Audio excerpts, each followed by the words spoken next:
The 529 plan is not an IRA, it's not a 401k, it's not a retirement plan, and yet the first 9 items that we talked about were all basically surrounding retirement plans. How did the 529 plan get tossed in here? Well, as you may be aware, the Congress, they do some pretty weird stuff, like almost all the time, like 24/7. My head hurts. But they often will commingle different seemingly disconnected items into the same bill. The Secure Act was actually part of the Budget Act. It was actually part of the continuing funding of the federal government. The resolution that was passed at the end of the year, they tucked the Secure Act on top of that, and then there's the 529 plan. 529 plans, as many of you know, were started a number of years ago as a college savings plan. The idea was very simple. You put money into a plan, you save for many, many years, you did not pay income tax along the way, child goes to college, could be a 2-year college, could be a 4-year college, could be grad school. Any money that was spent on qualified educational expenses, there's a whole list of those, was tax-free. Pretty good stuff, pretty simple stuff.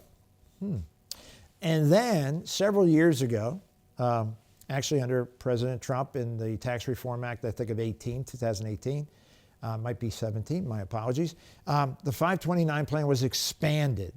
So folks who wanted to pay for private education below college, prior to college, from preschool right on through senior high, if they wished to use their 529 plan funds to support them in those expenses, the answer was they could.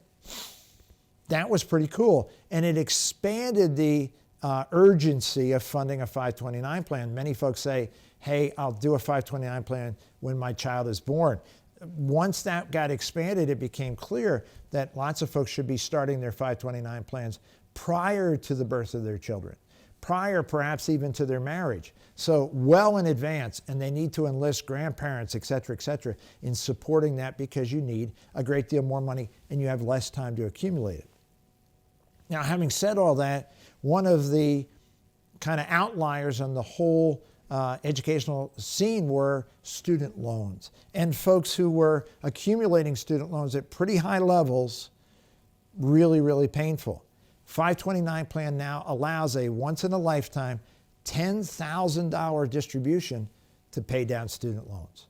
No tax, no penalty, $10,000 towards a student loan balance. Very, very useful and should help thousands or hundreds of thousands of students. Folks, lots more material in the Secure Act. We've covered some of the basics in these 2 shows. I hope you picked up a lot of information. We're going to go to a break here shortly. When we return, we're going to answer your emails on More Than Money. Seems I've got to have a chance.